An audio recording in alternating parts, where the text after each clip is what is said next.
Hi, I'm Alan Sepinwall, the chief TV critic at Rolling Stone. I really hope you enjoyed the first episode of Maid, which is one of my favorite new shows of this year. Let's dive in and talk about it with our fantastic panel. I'm thrilled to be joined by Molly Smith Metzler, the showrunner, executive producer, and writer of the series. Hi. Stephanie Land, whose memoir inspired the series. Hey, Stephanie. Hi there. Margaret Qualley, who stars as Alex. Hi, Margaret. Hi. And Ai-jen Poo, the executive director and co-founder of the National Domestic Workers Alliance. Welcome. Thanks so much. All right, Stephanie, let's start with you because this all began obviously with your book and your story. There's obviously a lot to talk about here, but at what point when you were going through the experience in the book did you realize that there was a book to be told out of it? It actually started when I was in writing class at the University of Montana. I submitted an essay about my life, and I was a pretty adverse student, and all of my classmates were writing about their year abroad, and I had submitted this essay outing myself as a single mom who was exhausted and living in poverty. And when we worked out the essay, my professor ended up reading part of the sad house because nobody had anything to say about it to suggest anything. And after he read the paragraph, he said, "Solid gold, man." And so I thought, well, maybe I'm onto something here. So I just kept working at it and submitted it to Vox, and the essay went viral and had a book deal 11 months later. So that's the origin story. And eventually, like, Barack Obama is singing your praises. So things ultimately turned out okay. They did. Yeah. Things are much different. And I'm still trying to get used to that. Well, I mean, how did it feel actually watching this show, which is, inspired by the book in the first place? It was a huge relief, I think, because it's just so good and it is so authentic. And there are a lot of ways that you can perpetuate the stigma of poverty. And I don't think this show did that at all. I think it's a really authentic, real representation of what it's like to only have $2 in your pocket. And, it was also traumatizing and triggering. And it made my family realize that, like, it really was hard to clean houses for a living. And so there were a lot of things, but a lot of it was just relief. Well, I mean, did it change your relationships with any of them? Sort of, it's one thing to sort of read it versus seeing it or versus hearing it. Did that, like, sort of change your relationship with anyone in the family who might have sort of doubted the difficulty before?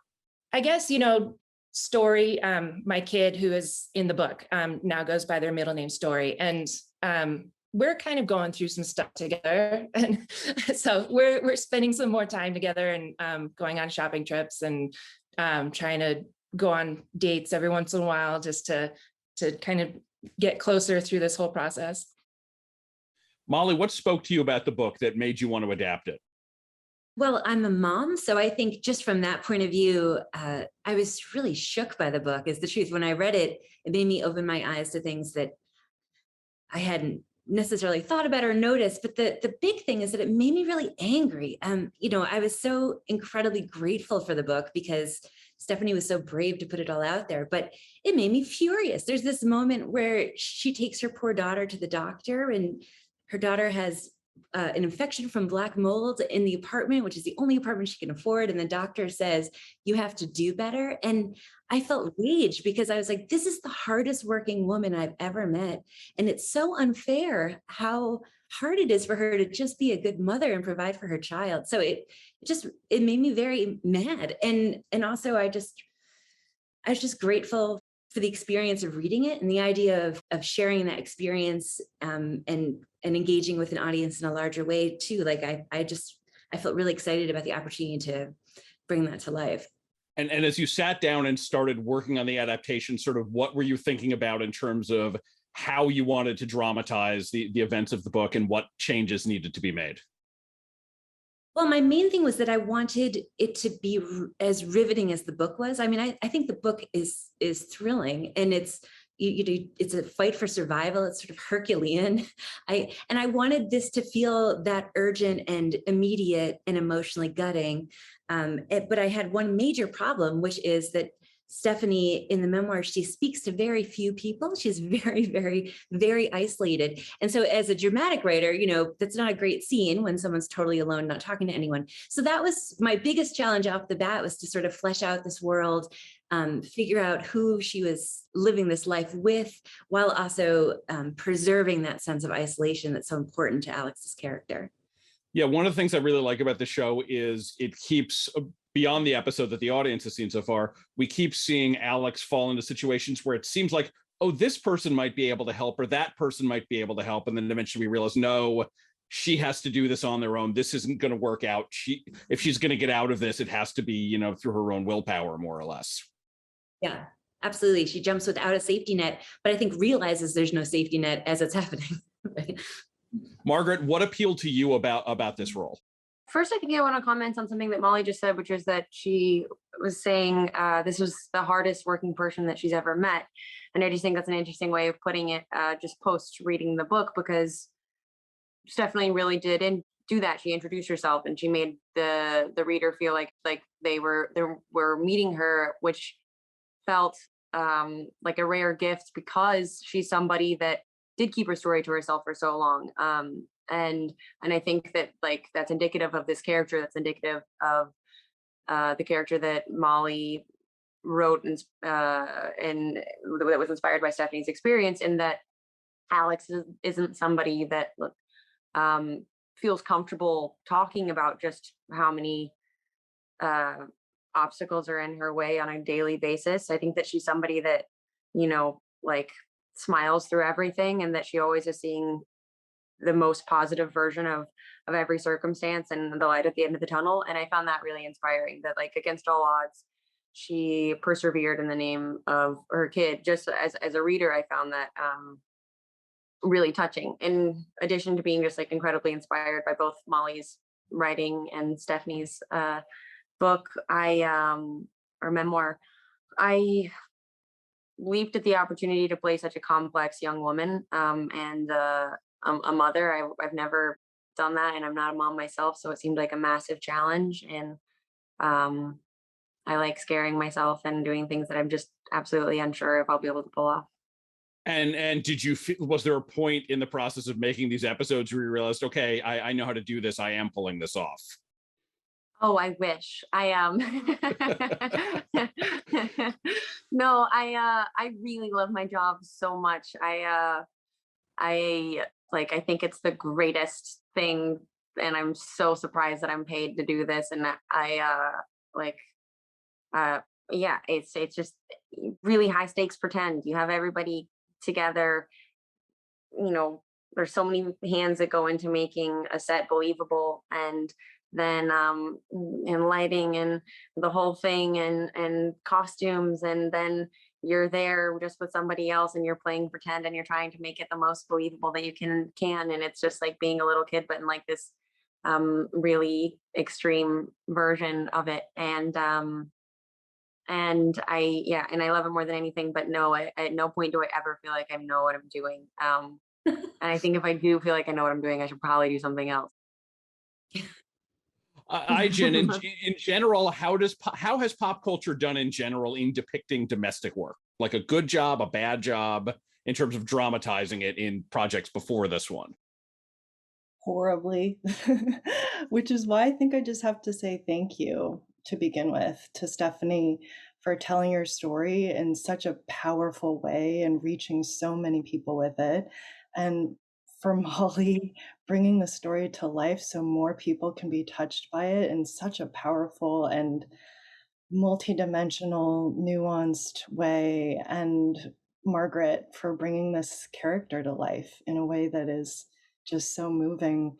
I mean, the critique of portrayals of domestic workers is that they're actually just totally two-dimensional, and they're often kind of in the background, like furniture, right? Sort of providing a service, but almost as if they're not fully human. And any ability to demonstrate that we're talking about human beings who are mothers, they have heartbreak, they have full lives. They have dreams and aspirations and go through so many different struggles and are also incredibly resilient. Like, all of that is part of the story that has never fully been told in pop culture about the women who do this work. And one of the reasons why it's still possible for us to demean and devalue this work in our culture. So I think this show is a part of the solution to actually addressing the root causes of why we have so devalued this work and why so many women who are working incredibly hard, like Alex, are still living in poverty and the cruelty of that. Stephanie, before circumstances wound up leading you into domestic work, how much thought had you given to sort of what that life was like and what that work was like? Well, I had honestly dabbled in house cleaning earlier on in my 20s. So I knew what I was getting into. And I think that's why it was a last resort for me, because there were definitely ads in the newspaper, but every single time I saw it, it was like, no, I'll apply for that when I have already applied for everything else and been rejected. Now, Riley comes across on the show as like the most adorable child to ever be put in front of a camera. Is that great acting, or is that just her? I mean, I love Riley so much. I hung out with Riley the entire time. Like, we would hang every Sunday on our days off, and she's the greatest little kid. And anyhow, Riley is the greatest. But I think, it was really important for me to make sure that she had fun, because it shouldn't, 4-year-olds really shouldn't be working. So I had to make sure it felt like it wasn't work. And I think that there's like, there's an interesting thing, because like I'm in no way like a method actor or anything, but with a 4-year-old, it's not like you can be like, okay, so now you're going to do this and you're going to do this and we're going to pretend like this and whatever. You kind of have to, I think there's like an unspoken permission that everyone has amongst each other in terms of what you allow and what you don't allow. And with a 4-year-old, like, I had to have permission to hold her like she was my kid, and she had to feel comfortable enough to hold me like I was her mom. And so I just tried to spend as much time with her as I could. And obviously this seems like a very emotionally challenging part as well, just dealing with all of the things that Alex is going through in this emotionally abusive relationship and dealing with other family members. How challenging was that aspect of the role for you? Oh, I think no. I goof around, and then I go into the thing, and then I goof around again. And well, one of my favorite actors ever is this actress, Julianne Nicholson. And I remember asking her how she got to be so good at what she does, which I ask everyone that I work with, because anyway. But she gave me really succinct advice, which was, she was like, well, I just remind myself before every take that it's happening and it's for real. And then I go back to being myself. And I was like, great. Okay, cool. And I just try to kind of copy her and do my damnedest to emulate that tactic. And so I really don't go home feeling yucky. That seems like a very healthy way to approach it, I think. Okay, good. I'm glad so Molly, you talked before about how like you wanted to dramatize Alex talking more with other people, but there's a lot of the show as well that takes place in her head. We're seeing like little either flashbacks or fantasies or just little glimpses of what's going on. How did you decide how you wanted to dramatize her inner life in that way? Well, I remember when I was first figuring out, I wanted to replicate our experience of reading the book, which is that we're sort of in Stephanie Land's pocket with her, like kind of in where we get to watch her go through this, and it feels so intimate. The book feels really intimate. So when I thought about how to do it as a series, I immediately was like, well, we're never going to leave Alex's point of view. We're going to be with her for 10 hours straight. We're going to be with her when she's getting gas. We're going to be with her through all of it. And part of it is I wanted the audience to go through the experience of the emotional abuse part of it, how easy it is to get stuck back in it. And I feel like the only way to do that is to really be inside the character with you. And so I think Alex's coping mechanism is her ability to adjust her point of view, like that she finds humor in situations and she remembers things in the way they come back to her. But all of it was by design to make us really care and be, inside of this character's heart with her. But I had a bunch of really specific rules when I was writing it. We never pop out for no reason. It's always for a story reason. It's always for an emotional beat. So I didn't want to abuse it either. Margaret's hilarious. We could just pop the whole thing, you know. Stephanie, were there parts of the show that were either particularly difficult for you to see dramatized, or conversely, any that were really cathartic? Like, oh, it's kind of nice to see like a version of this now on the screen. Yeah, definitely. I mean, it's one thing to talk about how much of a struggle it is to get by, just to like pay the rent or feed yourself. But it's another thing to watch it represented visually. And I loved that they did that. They showed the stress of having $2 in your pocket. But the scenes that got to me were the scenes between Margaret and Riley, and especially when when Margaret's feeding Riley, and just because I knew like how much of a relief it was to be able to do that, and to just watch your kid enjoy some fresh fruit. And those are the scenes that like I got really emotional over. Now, Molly, this show deals with a lot of tough material that we've been talking about, but there's also these lighter moments, the pops, and just, you know, some of the interactions between, for instance, Alex and her mother. Sometimes it's actually light. It's always a very watchable show, even when it's difficult. You've worked on other shows that sort of straddle a bunch of different tones. How did you figure out how you were going to take this material and be emotionally honest with it, and yet make it something that the viewer was going to want to sit through 10 hours of?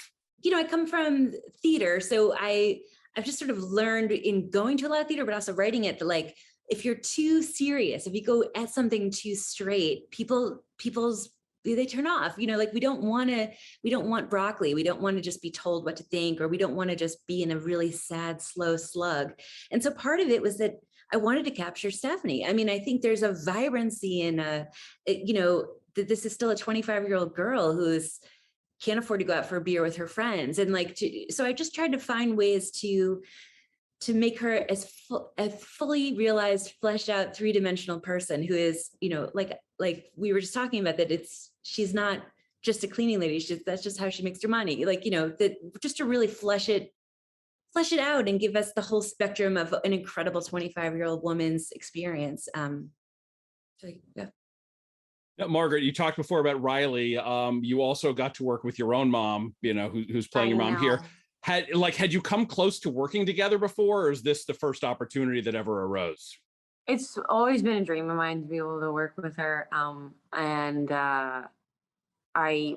was in Canada and quarantining, and it like struck me that it would be so amazing if she could play my mom on this, just because it's such a layered, nuanced character, and there's so much material for us to really have an opportunity to dig into, and you know, I couldn't look up to my mom more. And so I remember I called Margot Robbie's company, Lucky Chap, produce this, and I called Margot with my idea first, and she loved it. And then a couple of days later it happened, and I was so excited. And yeah, I don't know, it's just a real honor to be able to work with her. So, but I mean, it's still like you obviously have this one very personal, long-lasting relationship with her. Now your coworkers, more or less. yeah.